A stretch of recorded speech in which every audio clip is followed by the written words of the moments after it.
Hola, ¿qué tal? Miércoles 24 de agosto del 2022. Qué gusto saludarles, amigos televidentes. Bienvenidos sean ustedes a la emisión estelar de Noticias 7.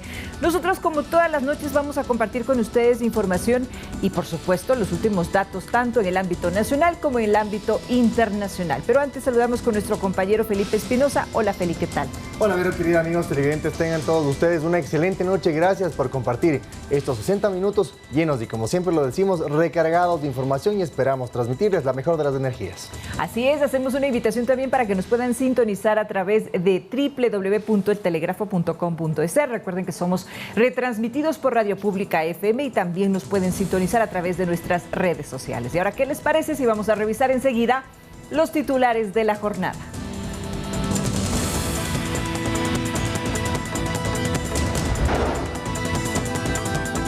El presidente de la República enviará la objeción a la reforma de la Ley de Comunicación. Continúan las investigaciones en el caso Ispol. Conozca las recomendaciones para prevenir contagios de la viruela del mono con el regreso a clases. En lo internacional, el presidente del gobierno de España, Pedro Sánchez, acabó su recorrido por Colombia en marco de su gira por Latinoamérica. Y en los deportes, el tenista español Rafael Nadal jugará un partido de exhibición en Quito el próximo domingo 27 de noviembre. Vamos enseguida con el desarrollo de la información nacional, amigos. La policía investiga lo sucedido la madrugada de este martes en el suburbio de Guayaquil, donde 3 vehículos explotaron y además se halló un explosivo en una mecánica del sector. Se manejan 2 hipótesis sobre este hecho. Veamos. Los moradores de la calle 28 y Chambers en el suburbio oeste de Guayaquil se despertaron a las 3 de la mañana por un incendio en una mecánica. 3 vehículos que estaban en el lugar quedaron completamente destruidos. El incidente se produjo por un estallido en uno de los autos y que ocasionó que el fuego intenso se propagara hacia los demás. El cuerpo de bomberos se acercó al punto, pudo apagar el incendio. Minutos después se encontró una carga explosiva en la mecánica. Una carga explosiva con un tren de encendido no eléctrico. Es activada por medio de fuego. Entonces se activa la mecha y se produce la detonación. Si bien el explosivo estaba manipulado, había peligro de que detonara, por lo que el GIR atendió la emergencia con su equipo antibombas.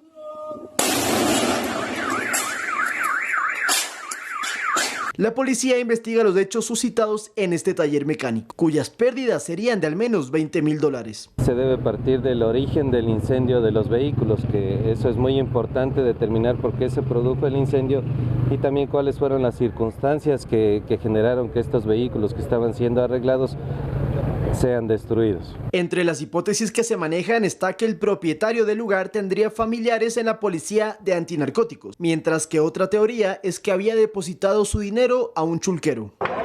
Lautaro Andrade, Noticias 7. Continuamos informando, amigos televidentes, porque 3 sujetos fueron capturados por la policía en el sur de Guayaquil. Los uniformados recuperaron un auto robado y decomisaron armas y otras evidencias. En el sector de la isla Trinitaria, capturaron a un sujeto que registraba 3 detenciones por robo. El tipo se movilizaba a bordo de un carro que fue robado en el norte de la ciudad, el mismo que ya lo tenían estacionado en las afueras de un domicilio, a donde llegó la policía luego de la denuncia presentada por el afectado. Kevin M., de 27 años, el cual registra 3 antecedentes por robo en el 2019, 2020 y 2021. En la cooperativa 4 de septiembre se procede a detención en que este vehículo es reportado como robado y fue ubicado por un sistema satelital. En la ciudadela Santa Mónica apresaron a 2 sujetos que se movilizaban en un taxi alquilado al que le habían tapado las placas originales con placas de otro vehículo falsificadas. Los sospechosos se movilizaban armados con una escopeta y un revólver. También llevaban consigo varios cartuchos de diverso calibre y otras evidencias. Los sujetos serían integrantes de una banda delictiva dedicada a cometer asaltos en la zona. Una cooperativa de aquí de Los Esteros, el mismo que era compinche, tanto el conductor como el acompañante tenían estas armas en su posesión, las mismas que amedrentaban a los ciudadanos y procedían a robarles o a desvaciar sus pertenencias. En el sector de las Malvinas Sur recuperaron una motocicleta que fue robada a un hombre al que le dispararon en la pierna, por lo que fue hospitalizado. Sin embargo, los delincuentes huyeron, pero no pudieron llevarse la moto robada gracias a la reacción oportuna de la policía. Personal antiexplosivos del Grupo de Intervención y Rescate encontró 20 cápsulas detonantes y 5 fragmentos de cápsulas consumidas en el sector de la 24 de mayo, esto en el centro de la ciudad de Quito. Producto de la explosión resultaron heridos 2 indigentes quienes fueron alcanzados lamentablemente por las esquirlas, quienes posteriormente fueron atendidos. El material explosivo fue levantado para su destrucción controlada. La policía recordó que ante paquetes sospechosos la población no debe moverlos, tocarlos o abrirlos.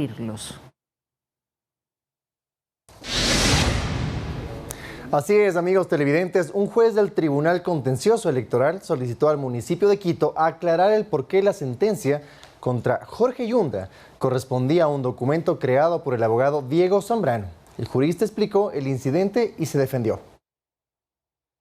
Se prevé que la sentencia que inhabilitará los derechos políticos de Jorge Yunda entre en vigencia el jueves, con lo que su candidatura a la alcaldía de Quito quedaría sin efecto. Sin embargo, el exburgomaestre asegura que la sentencia del Tribunal Contencioso Electoral fue elaborada por el coordinador general del Consejo Metropolitano de Quito, Diego Zambrano. El abogado lo niega completamente. El señor juez ha pedido a un pool de profesores que aportemos con algunos argumentos.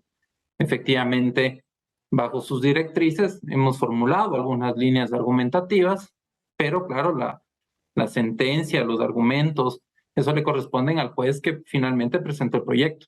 Zambrano aclaró que el documento enviado al TCE fue en calidad de académico y experto en derecho electoral. O el malentendido se da porque asumo yo que en el documento sobre el cual yo presento estas líneas argumentativas, algunos criterios jurídicos, entiendo que se trabajó sobre ese documento. Y por eso aparece como autor mi persona, pero claro, de ahí en adelante el documento habrá sufrido una serie de cambios. Mientras tanto, la defensa de Yunda anunció que tomará acciones legales. Vamos a presentar el día de hoy en la tarde la solicitud de un acto urgente para preservar las evidencias y las 2 denuncias por fraude procesal y falsedad ideológica en contra de todos los involucrados. Zambrano no cree que lo que está sucediendo afecte a la sentencia, pues de todas maneras el pedido de información viene de uno de los jueces que no votó a favor de quitarle los derechos políticos a Jorge Yunda. Lautaro Andrade, Noticias 7. El Código de la Democracia impone restricciones para la campaña de los candidatos que ejercen actualmente un cargo de elección popular, es decir, alcaldes o prefectos que quieran reelegirse. En la siguiente nota les vamos a contar qué tienen prohibido realizar.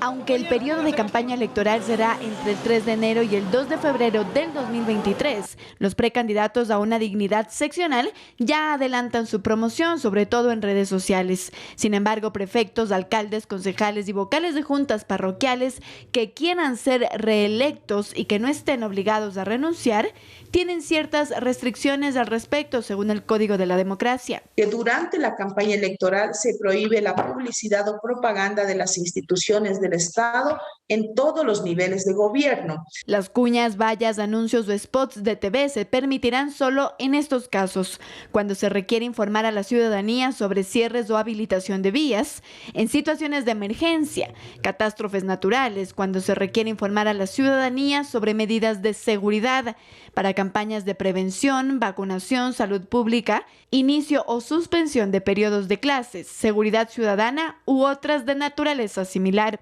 Cuando se requiera en obras públicas, estas deben pedir autorización al Consejo Nacional Electoral para informar a la ciudadanía, sea por cierre de vías u obras alternas o lugares alternos. Los que sí están obligados a renunciar antes de inscribir su candidatura son aquellos que buscan un distinto cargo en las próximas elecciones. Por ejemplo, los concejales y asambleístas que buscarán ahora una alcaldía o prefectura. Los funcionarios que corren por la reelección tienen además prohibido asistir a inauguraciones de obras u otros actos financiados con recursos públicos a partir de la inscripción de su candidatura. Queda también prohibida la exposición en espacios audiovisuales pagados con recursos públicos de la imagen, voz y nombres de los inscritos como candidatos, entre otros. Andrea Orbe, Noticias 7. Y el Gobierno Nacional trabaja en la elaboración del texto de la consulta popular que se pretende incluir en los próximos comicios del 2023. Aún no están listas las preguntas, sin embargo, expertos señalan los temas que se deberían consultar a los ecuatorianos. El presidente Guillermo Lasso lo confirmó en su cuenta de Twitter. Trabajamos para que la consulta popular sea una realidad. Es necesario que todos nos unamos para construir políticas que nos permitan generar las oportunidades que merecemos. Muy pronto entregaremos las preguntas. Aún no se conoce el texto exacto de las preguntas que se incluirán en la consulta popular. Para Diego Pérez, experto en seguridad y defensa, es necesario hacer reformas en la atención del Estado para brindar seguridad. Esa acción de las instituciones debe tener un arco amplio, complejo de respuestas, que es lo que implica la atención integral a la seguridad. Según Pérez, es fundamental fortalecer la capacidad de respuesta de la policía y Fuerzas Armadas, pero también que los municipios se involucren en temas de seguridad. Que pasan por vigilancia, que pasan por control del espacio público, por el asentamiento del espacio público, sobre los cuales los GAT tienen competencia y me parece que se necesita garantizar que haya una articulación entre este nivel local y el nivel nacional de la seguridad. En el ámbito financiero, el economista Mauricio Pozo considera que en la consulta popular se deberían abordar reformas a la seguridad social. Pero si usted pone en una pregunta, ¿usted estaría de acuerdo que se haga una revisión integral de la seguridad social donde se incluyan los, por decir, la edad de jubilación, el número de años de aporte?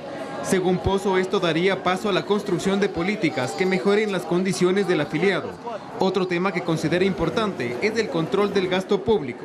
Yo creo que hay que establecer constitucionalmente principios de tamaño de gasto público y principios de incremento del gasto o de crecimiento hasta un cierto nivel.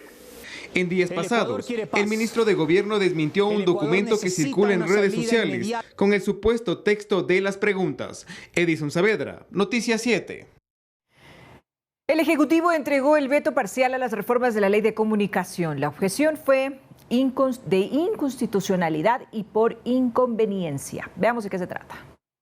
Tal como se había adelantado, este miércoles 24 de agosto, el presidente Guillermo Lasso firmó la objeción parcial a la reforma a la Ley de Comunicación. Toda mi carrera política he defendido la libertad de expresión y he tomado esta bandera de lucha como un elemento fundamental para la democracia. El Ecuador necesita una prensa libre, responsable, una prensa que investigue y que contraste la información.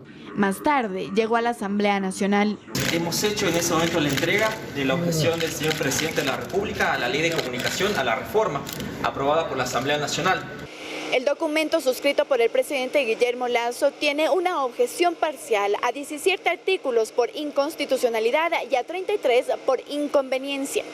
Algunos de los aspectos más importantes que se observan en el veto están la eliminación de la opinión como contenido comunicacional, la definición del derecho a la libertad de pensamiento, expresión y opinión, la prohibición de censura previa dentro de los medios de comunicación, la definición amplia y ambigua de la responsabilidad ulterior, la designación a los funcionarios de la Defensoría del Pueblo como defensores de audiencia, exclusión de universidades como medios de comunicación comunitarios y posibilidad de regirse por derecho propio, y la adjudicación directa como modalidad de asignación de frecuencias. Por otro lado, los vetados por inconveniencia inconveniencias son suprimir la participación excesiva de la Defensoría del Pueblo, eliminar las sanciones a medios que consisten en participar en talleres y realizar campañas, fortalecer los mecanismos de protección del trabajo periodístico, mantener e incentivar mecanismos de autorregulación, entre otros. Con el veto parcial, la Asamblea ahora tiene 30 días para incluir los textos del Ejecutivo o para ratificarse en el texto anterior. En caso de no alcanzar los 92 votos, se aprobará lo enviado por el presidente Guillermo Lasso. Andrea Orbe, Noticias 7. En la Asamblea se discute y analiza el juicio político a los vocales del Consejo de la Judicatura. El Pleno tiene la decisión sobre este proceso que, según dicen ciertos sectores, sería un intento correísta para hacerse con el Poder Judicial. Este miércoles 24 de agosto, la Comisión de Fiscalización remitió al presidente de la Asamblea un informe con las posturas de los integrantes de esta mesa sobre el proceso de interpelación a los vocales de la Judicatura y la expresidenta María del Carmen Maldonado, además de todo el expediente de esta causa que no se definió en esta instancia, por lo cual será el Pleno el que lo haga.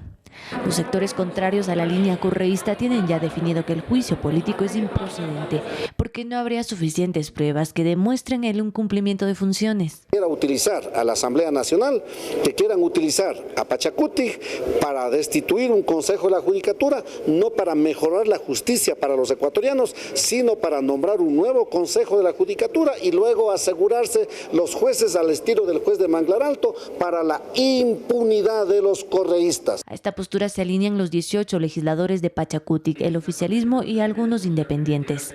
La izquierda democrática, por su lado, dice que esperará. Nosotros esperamos a que tener todo el expediente completo para que esto sea sometido al criterio de los asambleístas. Mientras que el correísmo plantea que sus 47 legisladores darán su voto para que el juicio se lleve a cabo. A ellos les apoyaría el ala rebelde de Pachacutic, que sumados son 68 votos. Las posturas de la ID e independientes son claves. Para activar el juicio político se necesitan 70 votos y para una eventual censura de los funcionarios, 92. En los próximos días, el presidente Saquicela deberá convocar al Pleno para tratar este tema. Carolina Basante, Noticias 7.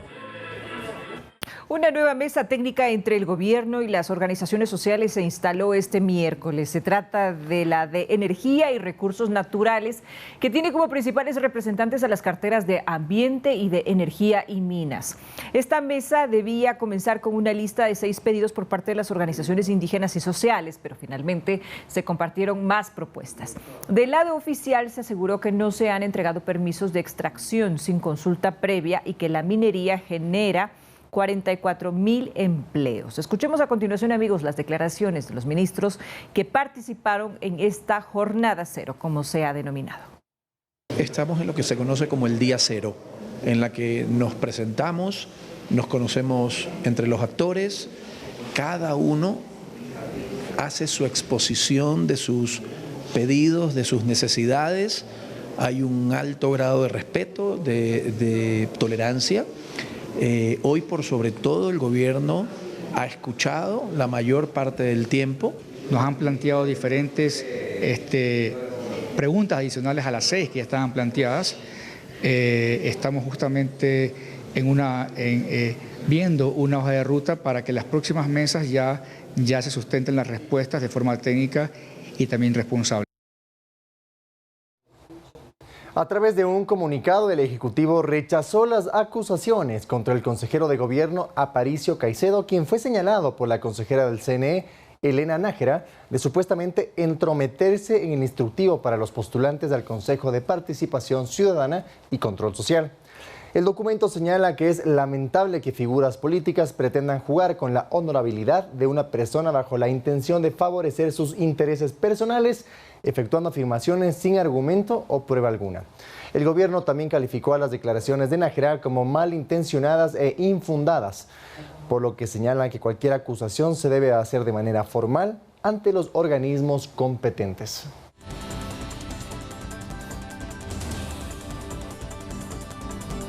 Hacemos una pausa. Cuando regresemos, el Ministerio de Salud Pública, a través de su Dirección Nacional de Medicina Intercultural, busca fortalecer y reconocer a la medicina ancestral dentro del sistema de salud. Les contamos los detalles cuando regresemos de la pausa.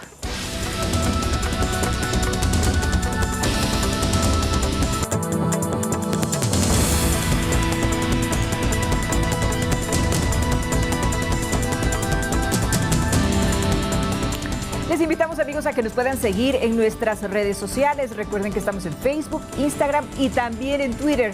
Además, somos retransmitidos por Pública FM, Quito, Guayaquil y Cuenca 105.3, Manta 88.1, Loja 90.5, Pública FM. Gracias por continuar en nuestra sintonía. Continuamos con la información, amigos televidentes, porque el ministro de Salud realizó una evaluación de lo actuado una vez finalizada la declaratoria de emergencia en el sistema de salud. Las estrategias establecidas permitirán abastecer de medicinas en un 90% hasta finalizar el presente año. El pasado 21 de agosto culminaron los 60 días de la declaratoria de emergencia del sistema de salud pública, que permitió la compra de medicamentos, con el que se pretende llegar a un abastecimiento del 90% hasta diciembre del 2022. Para lograr esta meta se desarrollaron 5 estrategias. Una de ellas, la compra de medicamentos por emergencia. Hicimos una compra de 111 ítems, hicimos 103 contratos para medicamentos y 143 contratos para dispositivos médicos. Otra estrategia fue la compra por catálogo a través de la subasta inversa, donde se adquirieron 167 tipos de medicinas. Estos ítems empezaron a entregarse 15 días después, a partir del 15, y se van a seguir entregando por entregas mensuales hasta el mes de noviembre, con lo cual vamos a abastecer por 8 meses. Una vez terminada la emergencia, continúan las acciones para el abastecimiento de fármacos, pero de manera normal. Estos se compran ya directamente en la página de la tienda electrónica del CERCOP y se entregan a los 15 días. Eso nos evita prácticamente 90 días de procesos de contratación. Además, se suma el Plan Medicina Cerca con un presupuesto de $25 millones para proveer medicinas en farmacias privadas, especialmente para enfermedades crónicas. Y lo que estamos haciendo es entregando el medicamento para 1 mes o para 3 meses. Por su parte, el vicepresidente Alfredo Borrero indicó que terminada la emergencia no termina el gabinete sectorial. Ahora, el trabajo se lo realizará en territorio. Va a ir un equipo integrado por personas de los subsistemas a revisar lo que efectivamente tenemos y lo que nos falta. Edison Saavedra, Noticias 7. El Ministerio de Salud Pública, a través de su Dirección Nacional de Medicina Intercultural, busca fortalecer y reconocer a la medicina ancestral dentro del sistema de salud, como se lo hizo, por ejemplo, con la medicina alternativa complementaria. En la siguiente nota, amigo televidente, le vamos a contar qué es precisamente la medicina ancestral.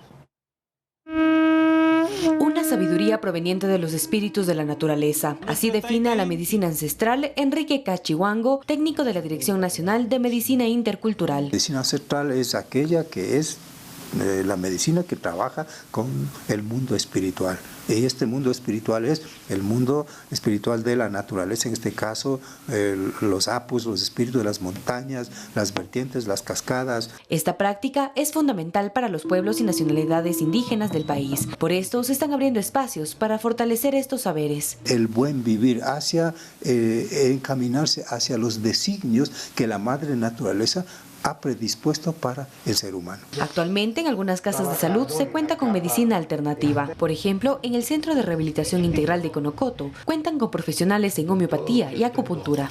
O sea, son diferentes procesos, diferentes técnicas que se aplican dentro de esta medicina. Y cada cual pues tiene su formación durante mucho tiempo, por no decir años de práctica. El especialista en acupuntura Ramiro Pérez cuenta que tener la posibilidad de tener a los pacientes con ambas ramas de la medicina ha dado frutos muy satisfactorios. Esta medicina es muy rápida cuando uno entiende, cuando uno trabaja con conocimiento y la rehabilitación se acorta. Entonces antes el paciente necesitaba 17, 20 rehabilitaciones físicas. Pues ahora coordinamos con los servicios y el paciente es atendido más rápido.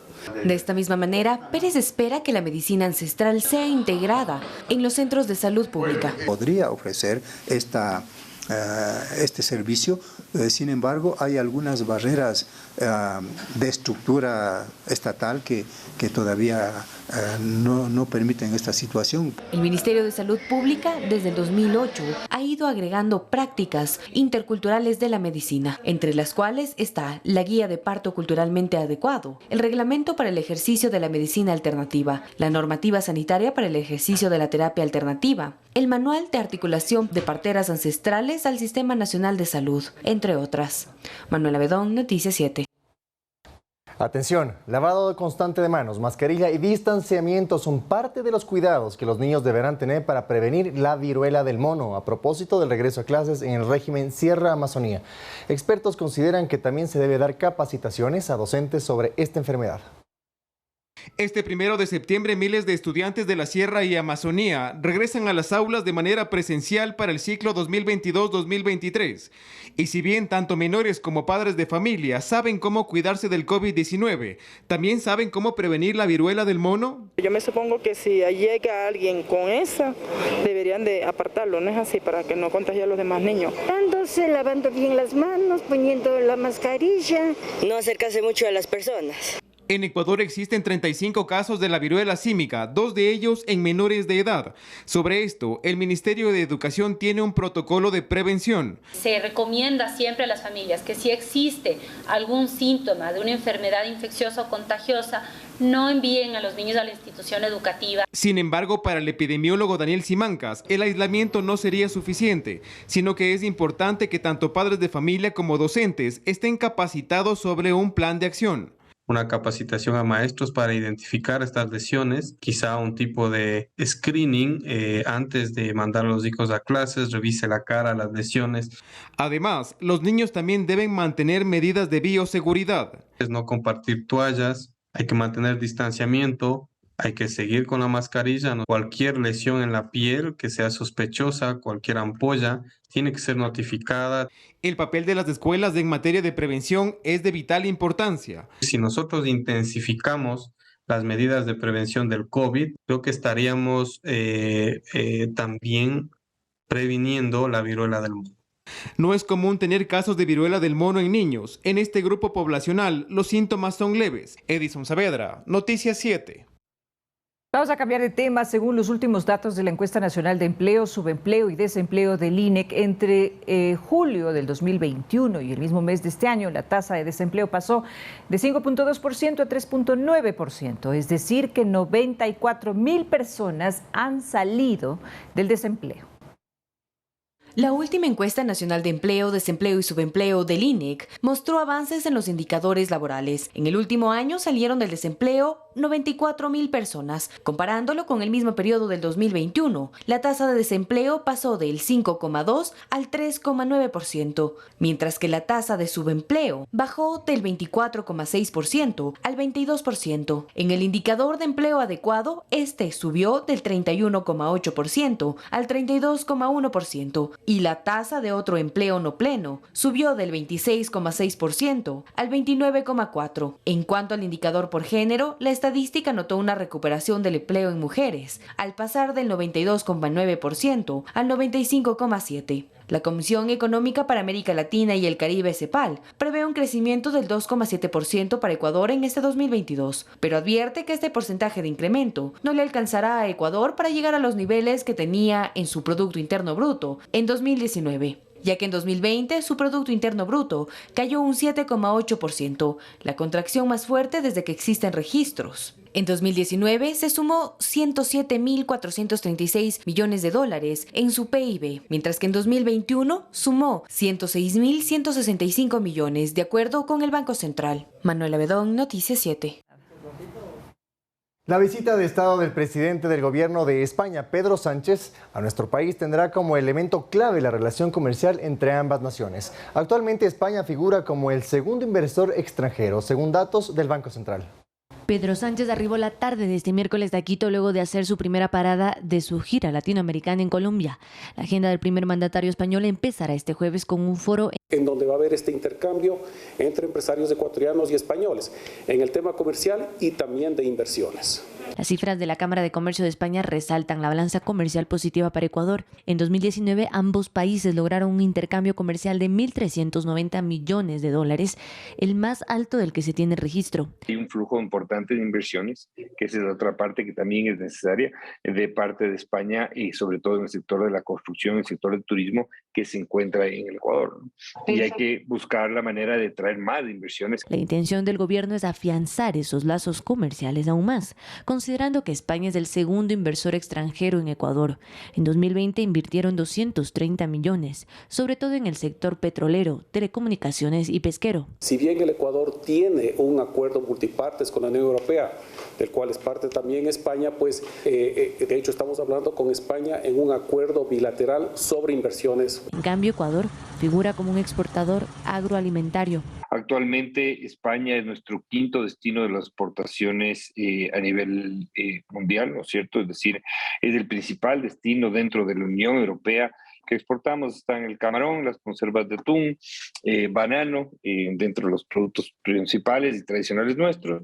Esto además de que por la gran colonia ecuatoriana residente en ese país, las remesas que llegan también son considerables. En 2021 fueron 909 millones de dólares. Carolina Basante, Noticias 7. Les contamos, amigos, que 12 personas fueron procesadas por presunta delincuencia organizada dentro del caso por corrupción en el Instituto Ecuatoriano de Seguridad Social de la Policía. Tenemos los detalles a continuación. La Policía Nacional espera agilidad en el proceso judicial que se lleva a cabo contra los presuntos implicados en la compra y venta de bonos entre empresas privadas y el ISPOL. Como institución policial tenemos nuestras unidades especializadas en este trabajo apoyando a la Fiscalía. La Fiscalía formuló cargos contra 12 personas por supuesta delincuencia organizada, a quienes un juez de Guayaquil emitió la prohibición de salida del país. Y con ello se abre la posibilidad real de establecer los nexos que gestaron esta gran estafa.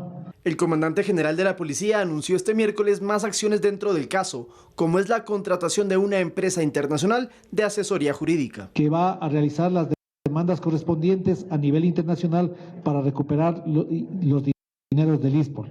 Desde abril del 2021 se investiga la supuesta participación de funcionarios del ISPOL, compañías extranjeras y casas de valores que compraron y vendieron bonos entre 2014 y 2020 por un valor de 693 millones de dólares. Dos supuestos implicados ya confesaron su participación en el delito, mientras que Jorge Cherres, otro de los nombres principales del caso, es buscado por la Interpol. Lautaro Andrade, Noticias 7. Amigos televidentes, si usted se encuentra algún familiar en búsqueda de empleo, mucha atención porque el Ministerio de Ambiente y el Ministerio de Salud abrieron convocatorias para profesionales en diferentes áreas para fortalecer su cuerpo de talento humano. En la siguiente nota le contamos cómo usted puede aplicar. El Ministerio de Salud Pública del Ecuador compartió una convocatoria laboral para varios hospitales del país. La convocatoria está disponible a través del link www.salud.gov.es/convocatoria-talento-humano-2, donde podrán encontrar los interesados las características de cada oferta laboral. Son 30 puestos de trabajo para médicos de diferentes especialidades en todo el país. El ministro de Salud, José Ruales, explicó que los puestos son en jerárquico superior. Esto es convocar para que se presenten, expresen su interés las personas y para armar una base de datos de tal manera de yo como ministro tener la posibilidad de escoger y que esto no sea por recomendaciones de personas individuales, ¿no? Por otra parte, el Ministerio del Ambiente, en cooperación con la Agencia Francesa de Desarrollo, en marco del programa Euroclima Más, invita también a las personas nacionales o jurídicas a presentar propuestas para la selección de un socio ejecutor para el proyecto Adaptación al Cambio Climático, para el derecho humano al agua y saneamiento, políticas replicables, escalables y resilientes a condiciones climáticas futuras, para lo cual, dentro de la página del Ministerio, se adjuntan los anexos para enviar la solicitud de propuesta, documento que incluye los términos de referencia y criterio de calificación para el efecto. El plazo límite para la entrega será hasta el 30 de septiembre de este 2022, a las 9 de la mañana en las instalaciones del Ministerio. Manuela Bedón, Noticias 7. Vamos a hacer una pausa, amigos televidentes. Cuando regresemos, la Corte Penal Internacional está investigando los supuestos crímenes de guerra en Ucrania y Rusia con la ayuda de varias ONGs. Los detalles al regresar de la pausa.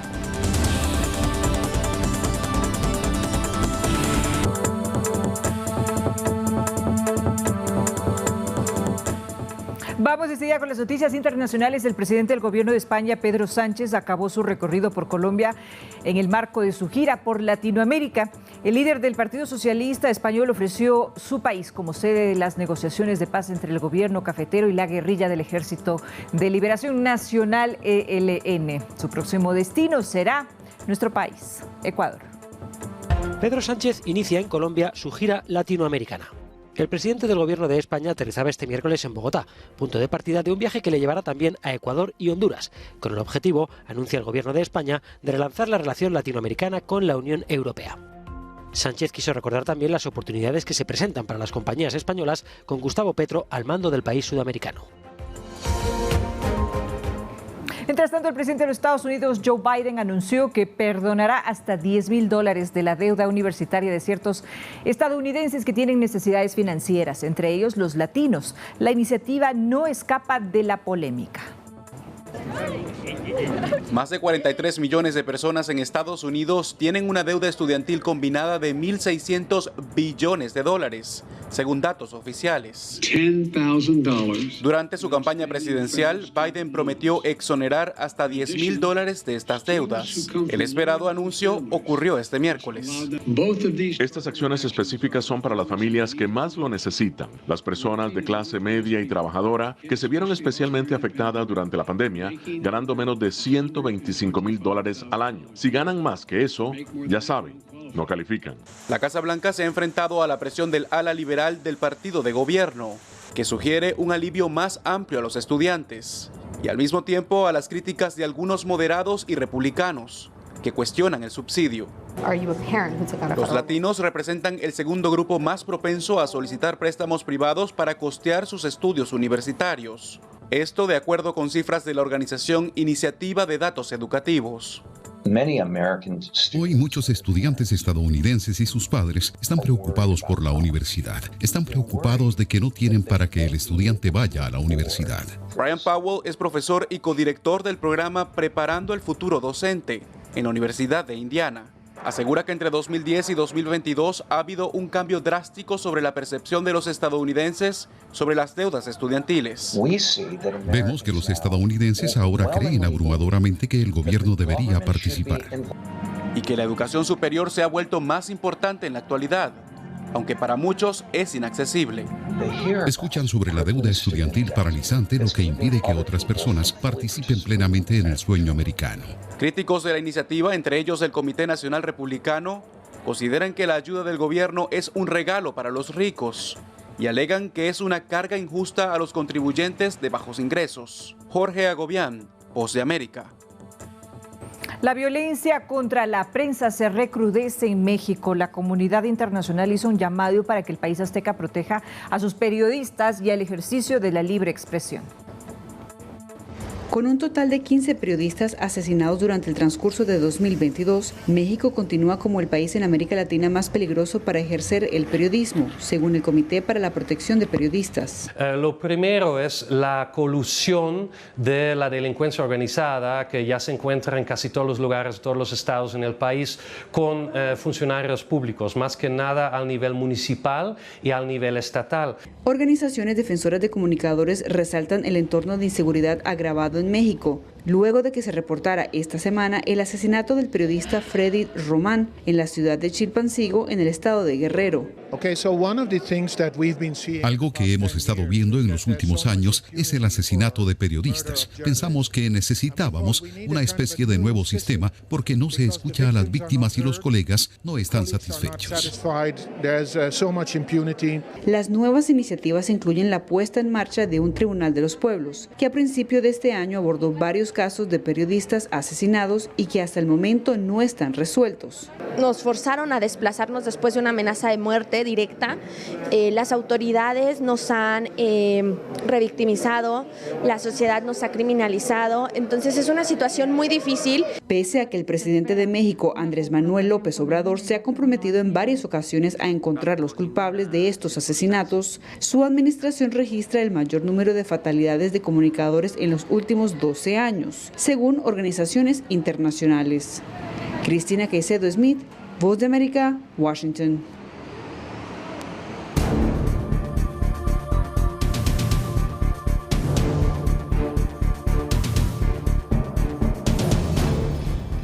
La Corte Penal Internacional está investigando los supuestos crímenes de guerra en el conflicto de Rusia y Ucrania. Por ahora le corresponde a personas como el padre de Andrimirdar Cepelio a los cuerpos de cientos de civiles encontrados en fosas comunes en la ciudad de Bucha.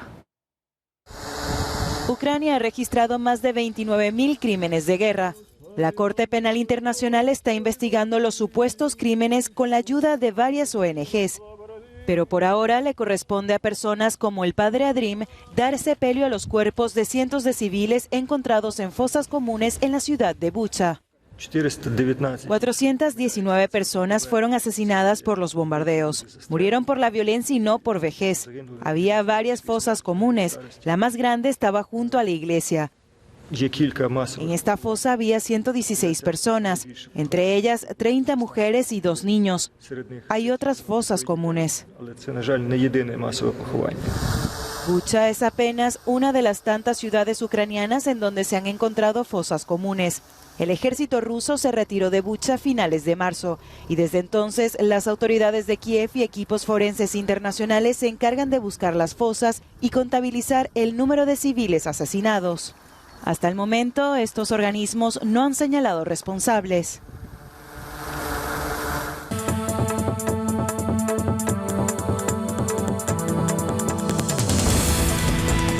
Amigos televidentes, a esta hora de la noche concluimos esta emisión informativa, no sin antes, por supuesto, agradecerles a todos los amigos que nos acompañan en esta y todas las noches, por supuesto, en especial a Amelia, una niña de 9 años que es nuestra fiel fanática, mi querida Vero. Qué lindo, un beso para Amelia entonces y para todos los niños. Y por supuesto, amigos televidentes, les invitamos a que mañana nos acompañen a partir de las 7 horas en punto en una nueva emisión de Noticias 7. Mañana estaremos de amarillo, azul y rojo. Así es, todos con la piel tricolor, Vero, querida, como tiene que ser. Buenas noches, hasta pronto. Que descansen.